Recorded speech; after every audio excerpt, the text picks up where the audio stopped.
Hello everyone, welcome to yet another session in Bhagavad Gita. We have been looking at the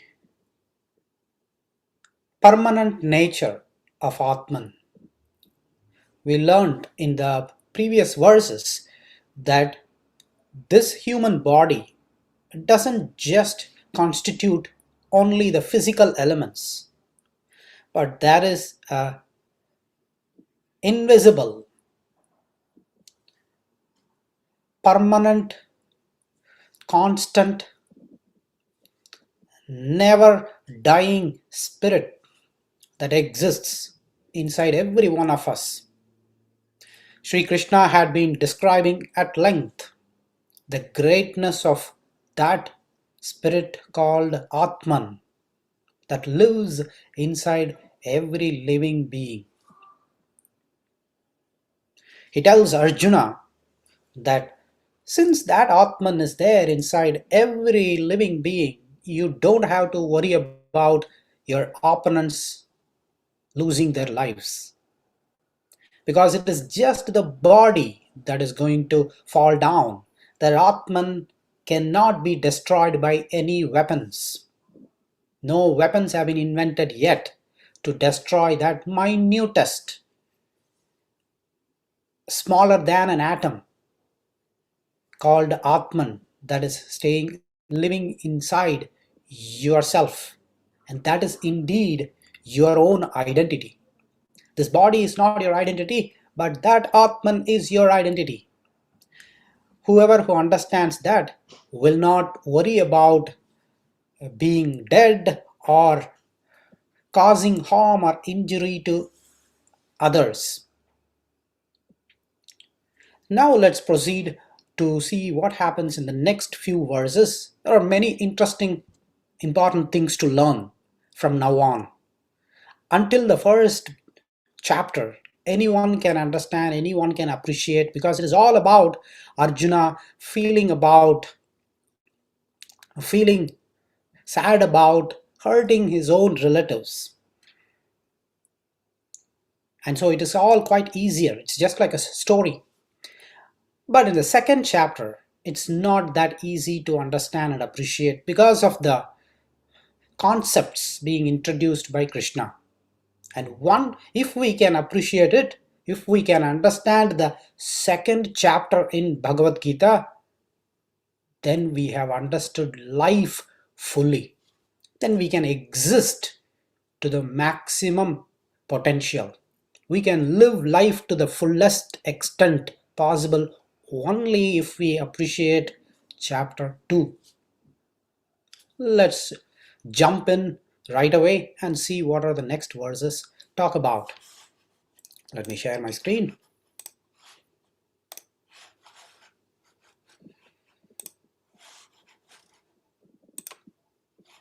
Okay, I'm going to minimize this. Okay, chapter 2, verse 23. Nainam chindanti shastrani, nainam dahati pavakaha, na chainam kledayantyapo, na shoshayati marutaha. Now in this verse, Krishna clearly says that no weapons can break that Atman, and no fire can ever do any harm to your Atman. They cannot burn.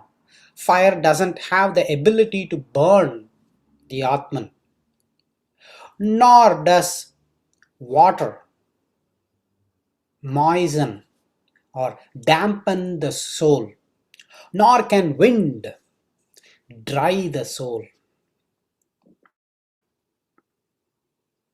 So all these natural elements of fire, water or wind will have no effect on your Atman.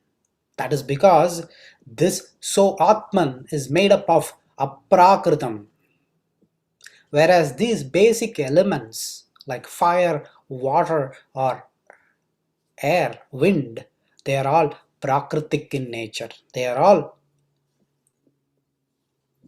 primitive elements of nature, and this body is made up of such primitive elements, but not the atman.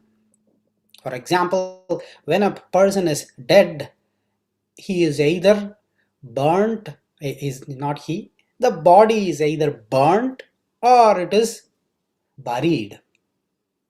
When it is burnt, fire consumes this body. That is one of the elements. Or if it is buried, earth consumes this body. Both of them are elements. And these elements have the power to consume just this body. That is because this body also is made up of these basic elements of fire, earth, water, and air. But as far as this atman is concerned, these five elements will stand far, far away. That is because this atman is not made out of these five elements. That is the logic that Krishna is making out here, saying that do not worry, none of the five elements that I have created in this world will ever do any harm to your atman or to anyone's atma for that matter. And that is the reason that this atma will live forever. For as long as I live on this, I live. And we all know that super soul, that Brahman, always exists on this universe. And Krishna states here that same way your Atma, which is you in all its glory, will also live for as long as I live. And is that one statement is just enough for all of us to be relieved from the fear of death. I'm not saying that we are all now scared and then just thinking about what do we do about death, but just at times when that thought flashes in our mind, this knowledge will help us to slash those thoughts that might cause potential fear in our mind and anxiety and whatnot. Right? So many of us among us are now scared about such events, calamities that happen around the earth. Right? Now these answers are precise for them. Luckily for all of us, we are not in that kind of situation where tomorrow morning whether we will wake up alive or not. But not for all other people around the world. Many countries, people live in constant fear. Imagine that this knowledge is there, then at least, I'm not saying that will be fully eradicated. That fear will still be there, but that gives some kind of a solace for all of us, right? Now let's move on to the next verse, which is the 24th verse. 24th verse is slightly different, but mostly the same as the previous verse. Let's see what that is. Achedyoyamadakhyoyam akledyoshoshyameva cha nityah sarvagatah sthanur achaloyam sanatanah.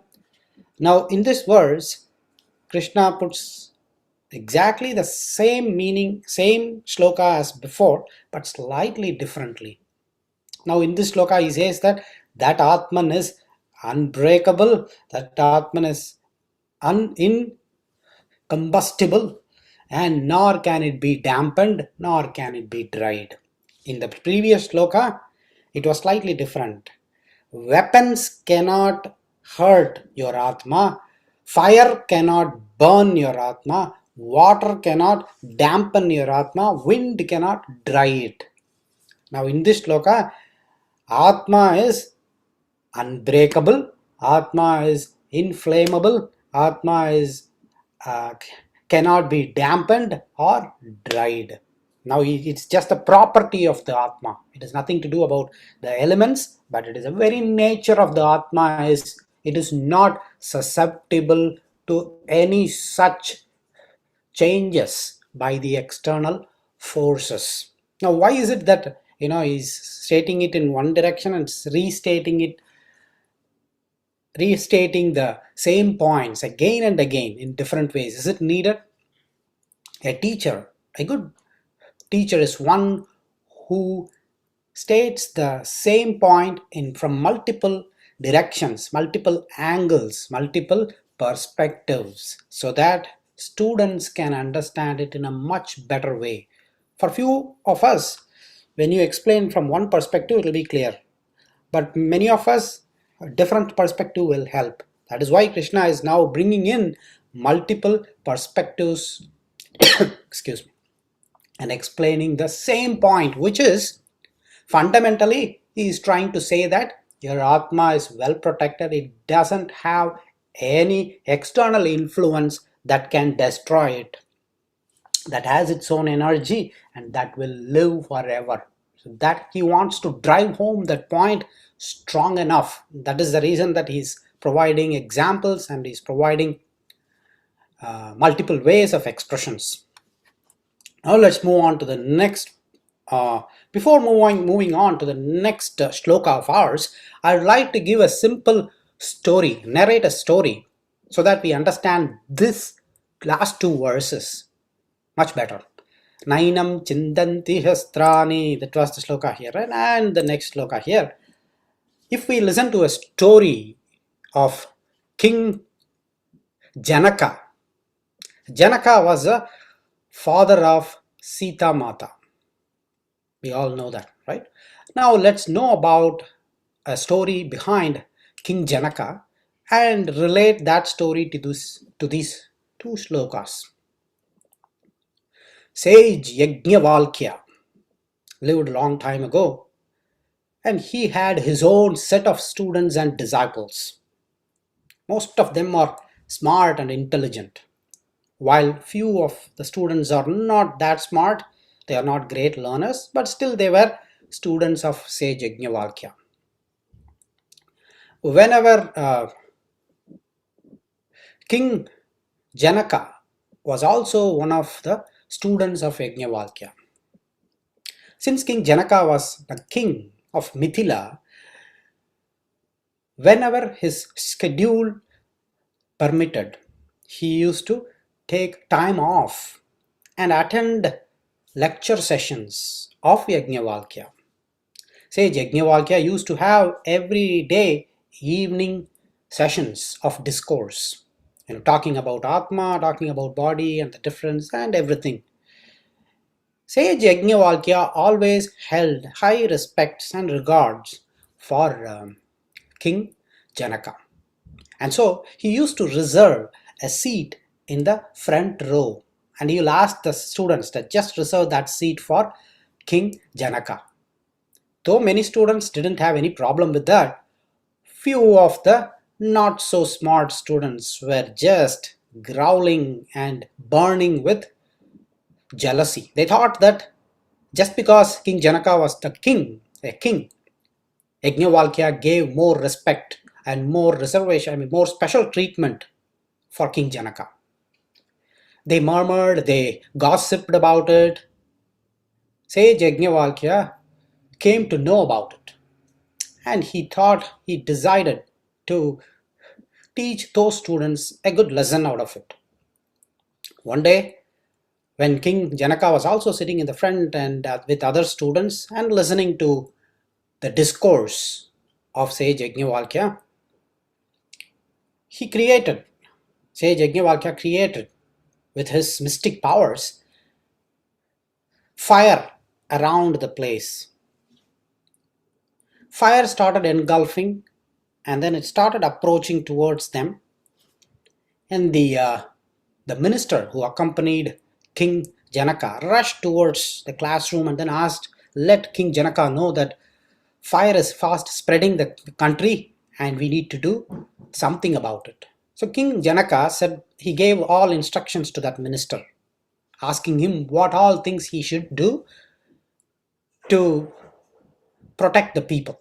And he asked him to leave, follow those instructions and you can leave. And he decided to sit through the discourse, because Sage Yajnavalkya didn't stop this discussion even though the fire was approaching. And then finally Sage Yajnavalkya decided to stop for a moment, and then he announced, if you wanted to go take care of your belongings, you can leave.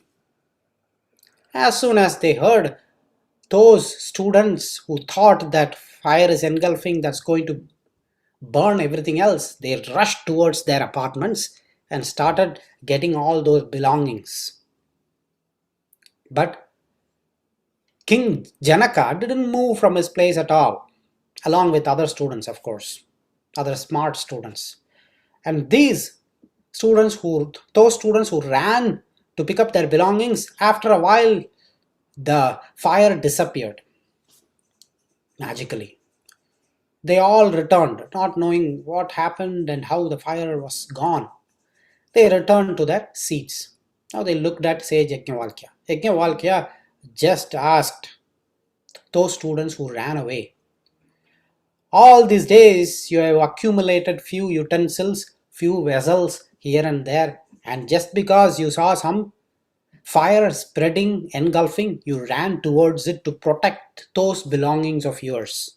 But look at this King Janaka. The country belongs to him, and he is not bothered about the queen or any of his people being burnt alive. He is sitting right there.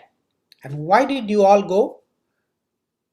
They don't have any answer because they know for sure that they were scared of death and they wanted their belongings to be with them no matter what. And they went in hiding. Now, sage Yajnavalkya asked King Janaka that question. Why, sir, you didn't leave? Then Janaka answered that question. I have been learning from you that nainam chindanti shastrani, nainam dahati pavakaha.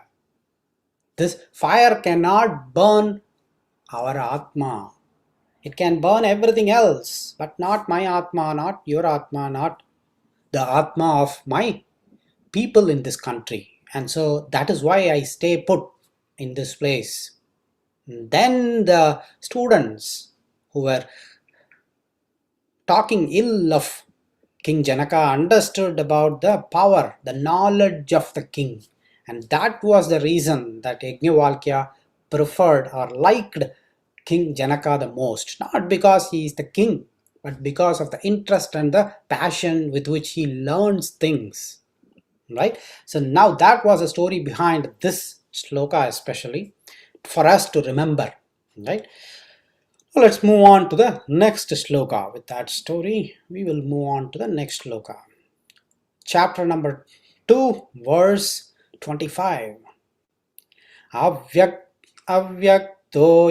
achintyoyam avikaryoyam uchyate tasmadevam viditvainam nanushochitumarhasi.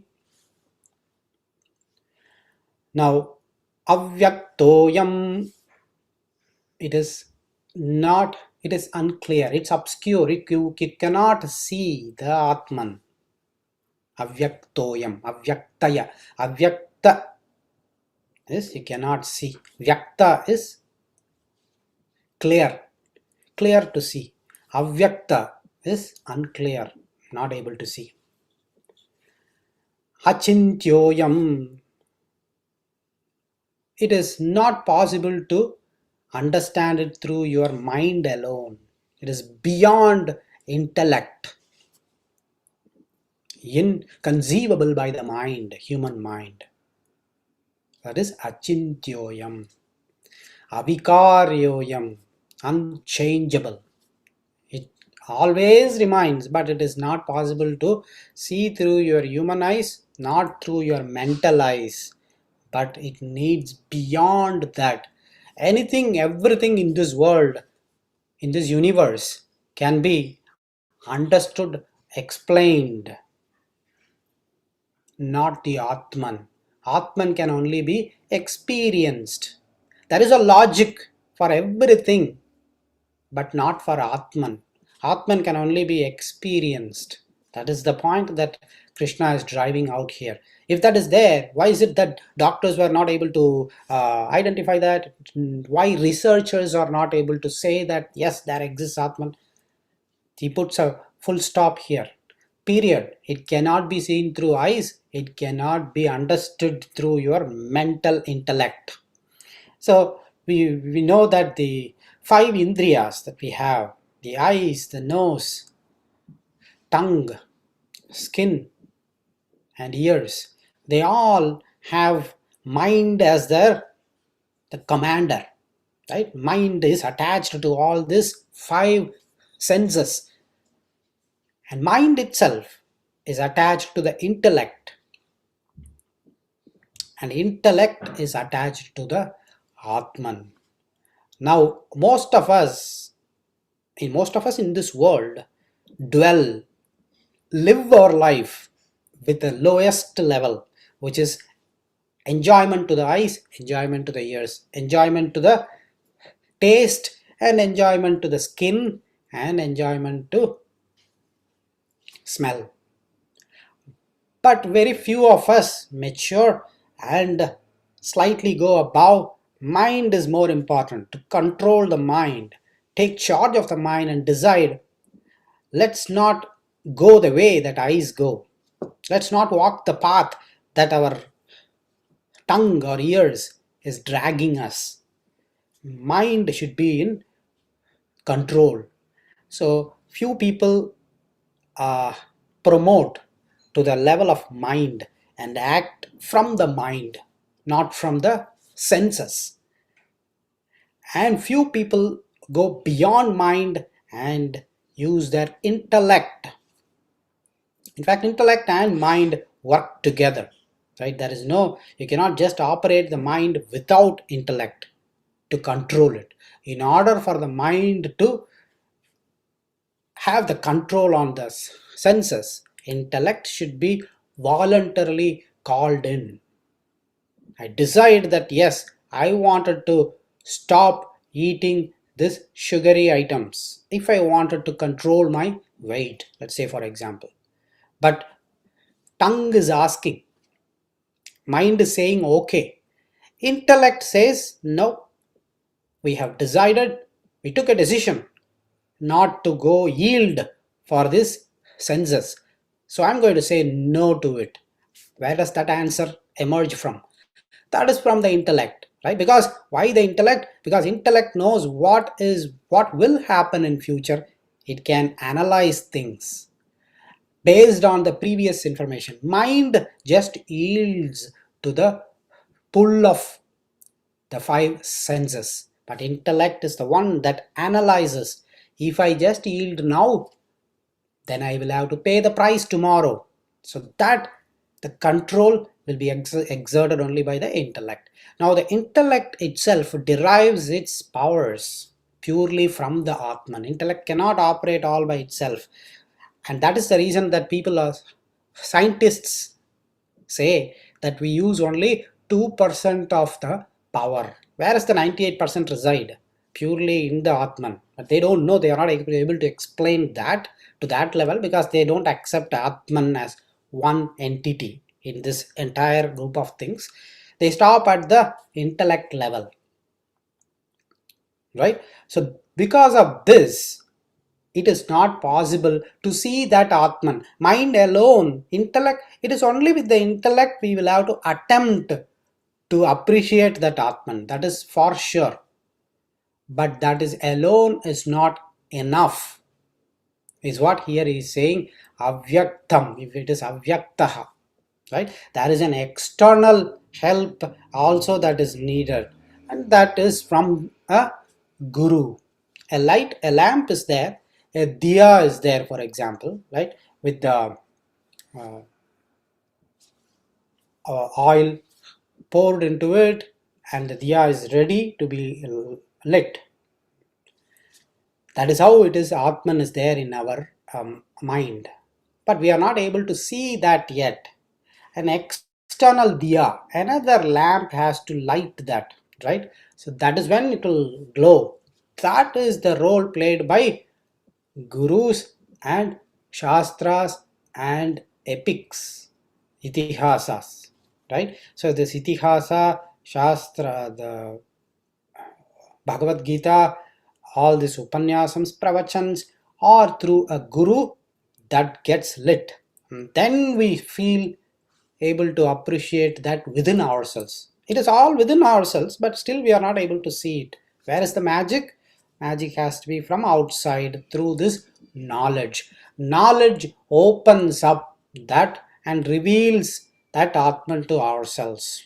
Not only that, there should be some time every day taken out of our everyday schedule to ponder over it. What is it that is atman inside me? Where can I see it? When can I see it? There should be a yearning for it. There should be a desire to appreciate that atman within us. And in the kathopanishad, it is being mentioned by Lord of Death, which is Yamadharmaraja.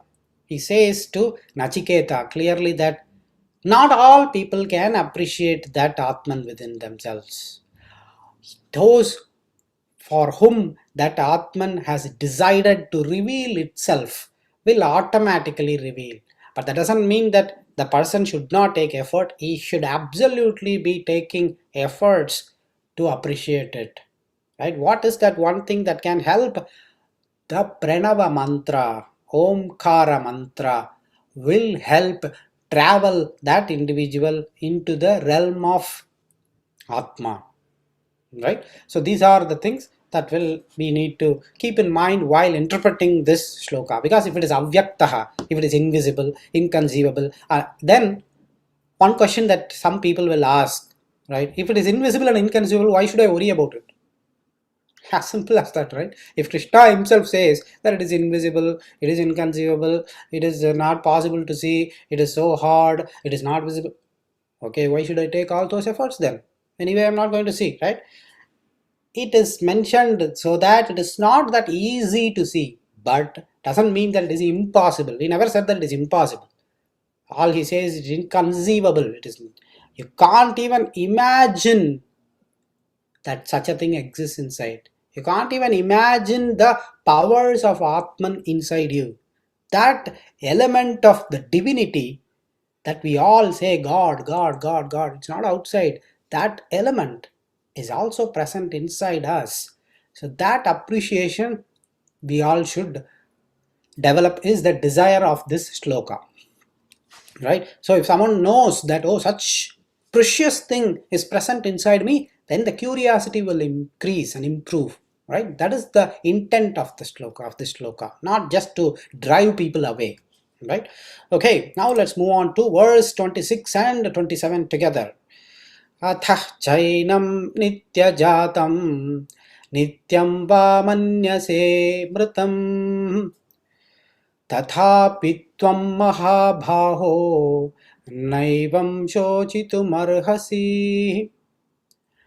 जातस्य हि ध्रुवो मृत्युर्ध्रुवं जन्म मृतस्य च तस्मादपरिहार्येऽर्थे न त्वं शोचितुमर्हसि.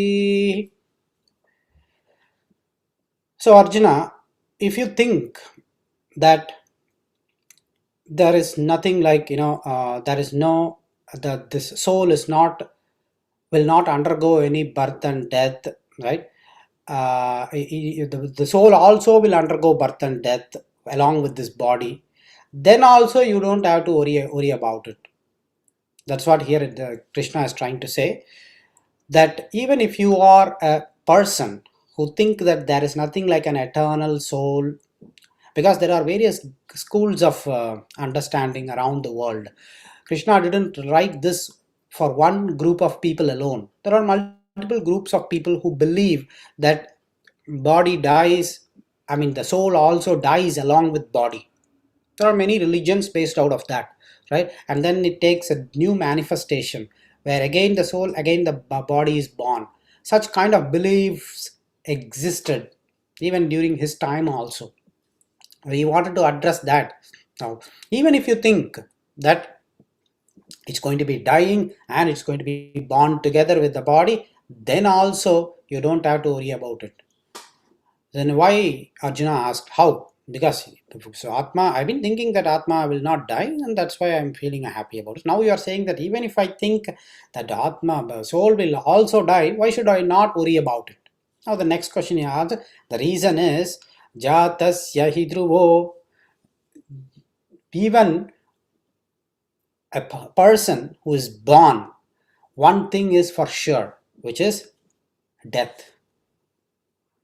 And we all used to say as sure as death, right? One thing that is sure in this world is death when a person is born. So Jatasya, for one who is born, dhruvo, certain, is mrityuhu, death. Dhruvam janma, certain is birth for those who die. As much certain is death, so much certain is birth also. So whenever there is a birth, there is a death. Whenever there is a death, there is a birth.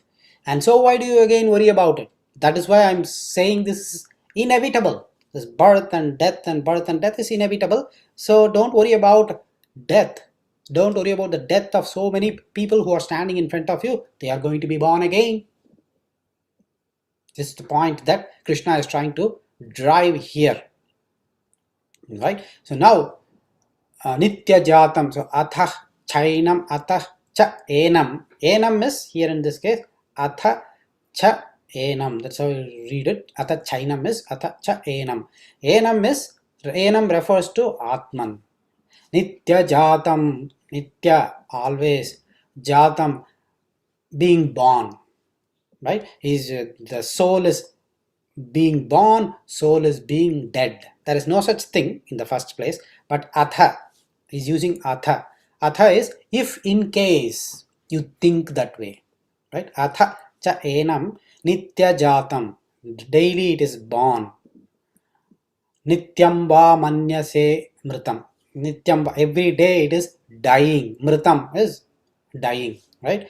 Mritam, if you in your mind you have such an idea, then tatapi tvam mahabaho, even tatapi mahabaho, mighty warrior, naevam shochitum arhasi, even then you are not supposed to worry about it. That's what he is saying. Now around this, so what is sure is death, and this atma or body, if you think about it as two or you think about it as one, still it will be born as soon as it is dead, and it will be dead as whenever it is born, is a point that he is driving. Now in Mahabharata there is an interesting story. That's a picture that you see to your left to relate this verse with. Let's see that story today. Yudhishthira and his brothers, Pandavas they are called, right? They have been roaming in the forest. In fact, they were exiled to the forest for 12 years, right? During those time in the forest, one day they came under a tree where they were with parched throats and tired legs. They cannot walk anymore without drinking water. So most of them said, I am not moving. We'll just look out for some water. Yudhishthira immediately asked Sahadeva to climb up the tree and then look around for any water bodies.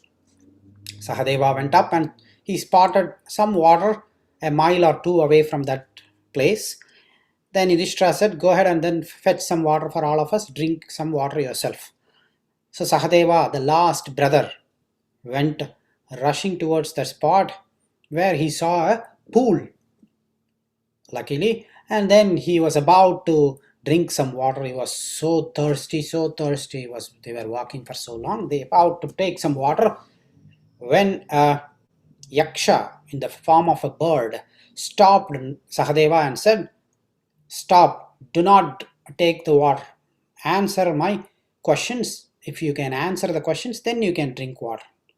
But Sahadeva was too thirsty, and also he is thinking, why should I listen to you? Let me drink some water. He paid no respect to that bird and he started taking water from the river. As soon as he did, he died, fell down, swooned. After a while, since Sahadeva didn't return, Yudhishthira asked Nakula to go and then check. He also came, and the bird said, "Do not drink from water. Your brother just died right in front of you. You can see that. Answer the questions that I am asking. Then you can take water for yourself and you can rescue your brother as well."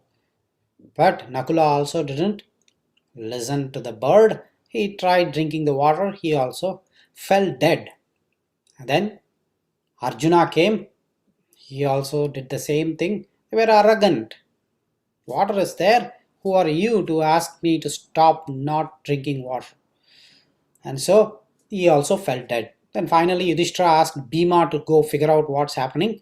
And Bhima came down. He also was too impatient. He tried to drink water and he also fell dead. Without listening to that bird, they all four fell dead. Now Yudhishthira, thinking that okay, something definitely wrong, bad might have happened to my brothers, let me go and look out for them. He came straight to that pool and he saw the four brothers lying down dead. And he looked at the pool and he cried, "What happened to my four brothers? Is this the reason that we are here for 12 years? I don't even need my kingdom or any such thing. Let Duryodhana have everything, but I wanted my brothers."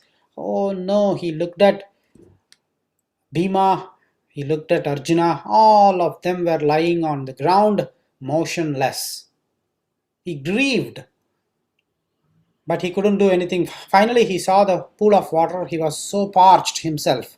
He thought he will go have some water and then he will do whatever that needs to be done to his dead brothers.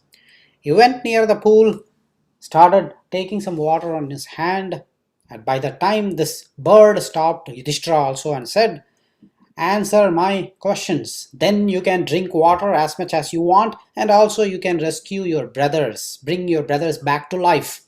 But before that, you must answer the questions." And then he started asking and Yudhishthira accepted. "Okay, fine, go ahead with the questions that you want me to answer. I am ready." Unlike his brothers, he did the right thing. Now the bird started asking a lot of questions. One of the questions that the bird asked Yudhishthira was that, what was the most surprising thing in this world? What was the most surprising thing in this world? Yudhishthira took a moment. It didn't take long for Yudhishthira. Yudhishthira is the one who is Dharmaputra, who is the form of Dharma himself. Right? He is the son of Yamadharma. And so he represented justice. There was no prevarication. What to do? This is right or that is right. He always had the right answer in his mind. So when that bird asked the question of what was the most surprising thing in this world, it didn't take long for Yudhishthira to answer the question. He immediately said, when every day people have been dying in this world, day after day, people see others dying around them. But still, these people who see others die think that they will live forever. That was surprising.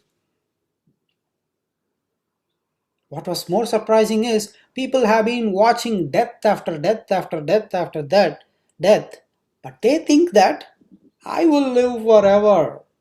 That is the most surprising thing. Indirectly, what he means is we have this nine we have this body built with 9 escape routes for that atma.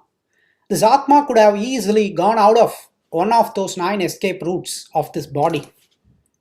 Even though they are all open, the atma prefers to stay inside.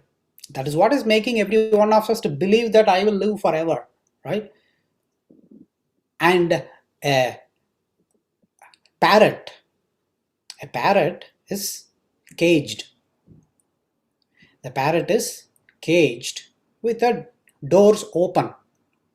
If that parrot escapes, will it be any surprise? No, because the doors are open. The cage door is open. It is no surprise if that parrot escapes that cage. It is a surprise only when that parrot stays inside that cage. Same way, this body is like that cage. The parrot, atman, decides to stay inside this body. That is a surprising thing. And people also take this part of the story and extend it further. They will say that what is surprise of surprise, even more better surprise than that, is people who are working in the mortuary, people who are working in the burial ground. They are burning the bodies. They are working, right? They are doing a job of burying the body. And there are drivers, mortuary drivers, right, who carry the bodies to the mortuary. They assume, they think that they will keep carrying these dead bodies forever and they will make millions. They will earn and they will buy and they will live a happy life. How is it that that's the surprise of all surprises, right? When you see that, the thought should descend. This body is impermanent. How is it that they are assuming that I will live forever? These bodies I will just keep burying, carrying and burying, and I will live forever. That is the most of the surprises, right? So that is what in this case he says, that birth and death are constant and death is certain whenever there is a birth. And there are people, in the as far as this story is concerned, even though death is certain, people are living with as if it is not certain to me. I know that death is certain, but death is not certain to me. That is what is really making me surprised, is what Yudhishthira was trying to say. With that, we move to the next verse, which is verse number 28. Avyaktadini bhutani व्यक्तमध्यानि Bharat अव्यक्तनिधनान्येव तत्र का परिदेवना. Krishna says in this verse that while you are existing on this earth, it is very clear that you exist with this body and you have been given a name, you have earned some kind of an identity around yourself. So everything is clear to you that you are existing, you are living, you are breathing, you are doing, you are enjoying it. But what is not clear, avyakta adini, is before your birth, what was your state? It is not clear. And after your death, what is going to be your state? That is also unclear. That is intention. That is the intention, that is by design. But between these times, you know exactly that who you are, what you are living, and so on. Just because you don't know before your birth who you were, what you were, and where you were, and after death also you don't know any such thing, what is going to happen to you, doesn't mean that you should worry about it. Just because you don't know about it, that is all. Now earth is rotating, right? And in those days people believed that when it is night time, sun is not there, sun is gone. Is that true? No. It is just that we are on the other side of the sun, but doesn't mean that sun is not there. Just because we cannot see sun doesn't mean that sun itself doesn't exist. The same way, just because you are not aware of, you cannot see what is before your birth and what is after your death, doesn't mean that your atma doesn't exist or you don't have a birth after your death, right? They all are there and it is created for a reason. It is made to be unclear for a reason, right? So that is why he's saying avyaktadini bhutani. This bhutani, just like you take a pot. You take a pot. This pot is living today. Break that pot with a hammer. It goes into pieces, chisels, or what do you call that one, right? Pieces of clay. Now you break that pieces also into powder. It becomes clay altogether, right? It becomes just reusable clay. Once it becomes a clay, again it can be recycled into a pot again.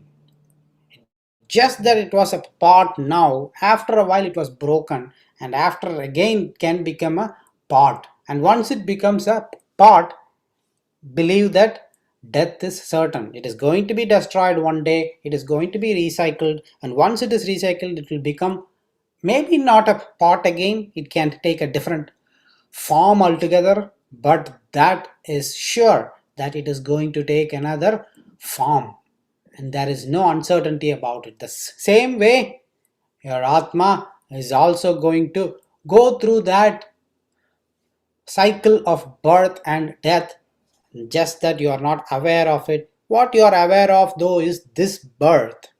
That is the reason he is saying vyakta madhyani. Vyaktam is clear, right? Madhyani is in the middle.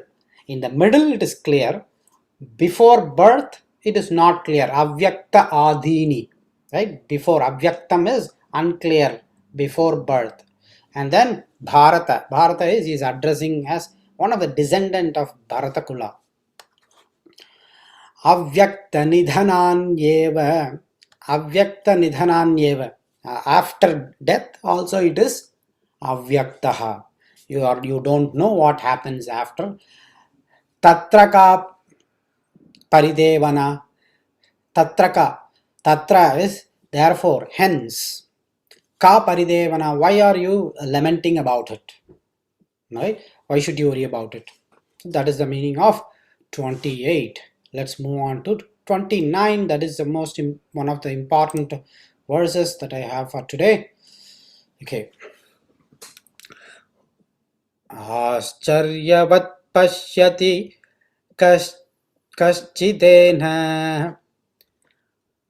kaschitenam ascharyavat vadati tathaiva chanyah आश्चर्यवत् चैनमन्यः शृणोति श्रुत्वाप्येनं वेद न चैव कश्चित्.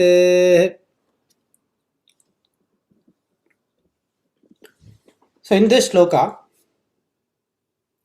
Krishna is trying to say that there are ascharyavat people, very few, very rare, paschati, who can see. Paschati is seeing, right? Who can see. Kaschit, few people. Someone can see that atman. Enam, kaschitenam, right? Enam is atman. Ascharyavat vadati. Vadati is one who can speak about it. Very few can speak about it. Many people can see. Out of the many people, in the sense, only few people can see. Out of the people who could see, very few people can talk about it. Vadati, right? And out of the people who are talking, few people can hear about it. Very few people can hear about Atma being spoken. Like, for example, you all are now listening to this, right? So, very few people can listen about this Atma being spoken. Oh yeah, that makes sense, right? That kind of appreciative listening, not of belligerent listening, right? Okay, what is this all about, right? No, not that kind of listening, but appreciative appreciative. Oh yeah, that makes sense. Very few people, and very few people can know him fully.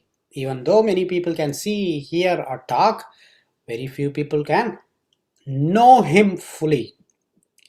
And the last line he says Shrutvapyenam vadena chaiva. Even after listening, hearing about this atman, even after hearing about this atman, few people will not be able to know what it means at all. Even after listening, they will be clueless. That is the point that Krishna is trying to make here with this last verse that we are going to see today.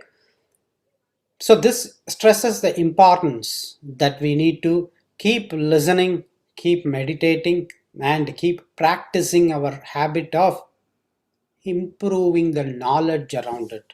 Now let's say, for example, for if you are still here and listening to this, it is very good and able to appreciate it what I'm saying right now. That means that you are one among this listed, including me also, one among people who are being spoken about in this verse, right? We should consider ourselves to be fortunate, right? Because who are able to at least listen to this and see some traces of it.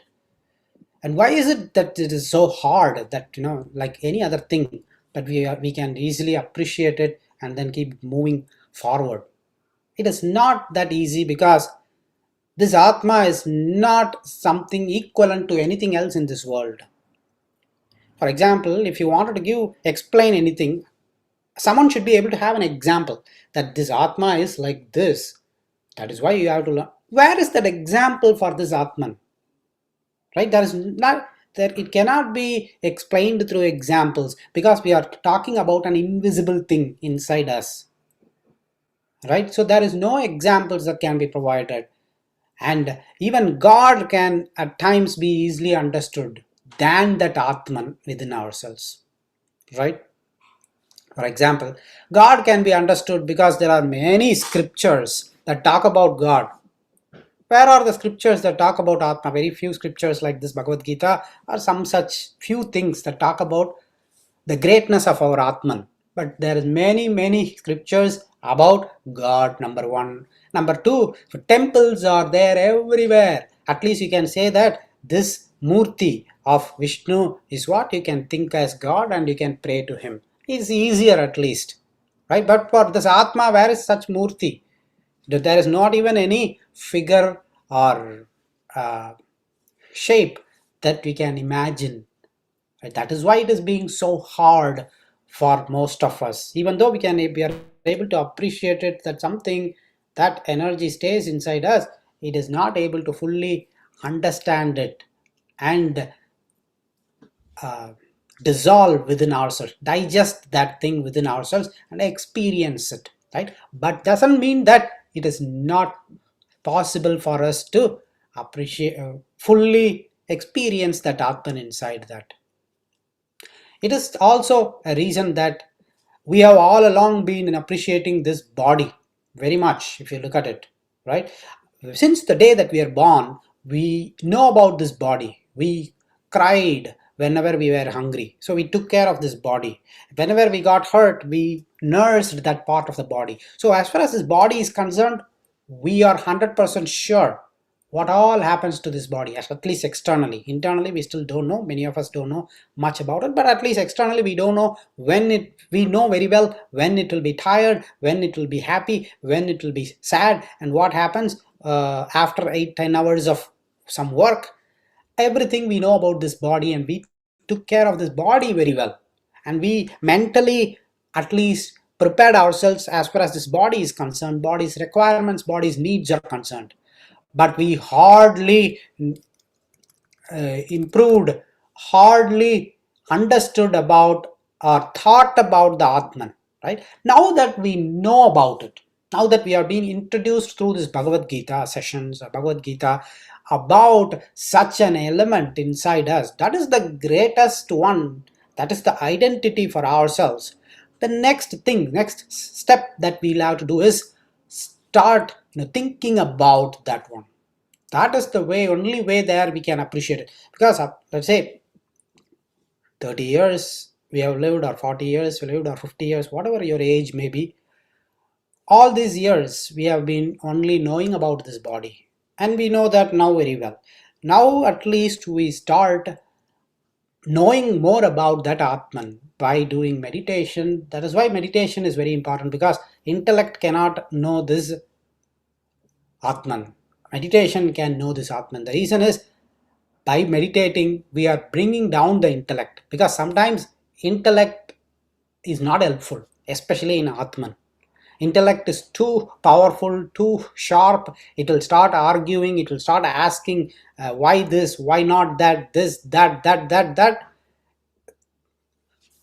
thought producing machine, right? So it brings up lots of thoughts, and those thoughts will cloud our knowledge about atman.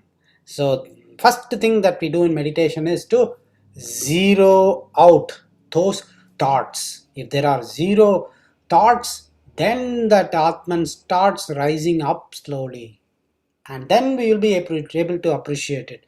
Once we start seeing that presence inside, fullness inside, right, then for no reason we are happy about things around us. There's nothing need to be happening great. Then we are started experiencing that atman. Once we start feeling that atman inside ourselves, then there is no going back. Then we will know for sure that we wanted to make progress, make progress, make progress, until we see our full potential. So that is the stage that we all are in. We should all start doing meditation in order to appreciate our own wonder, right? What are the seven wonders? People will pay money and travel around the universe world and start, okay, I haven't seen one wonder, two wonders. The greatest wonder of wonders is sitting inside us.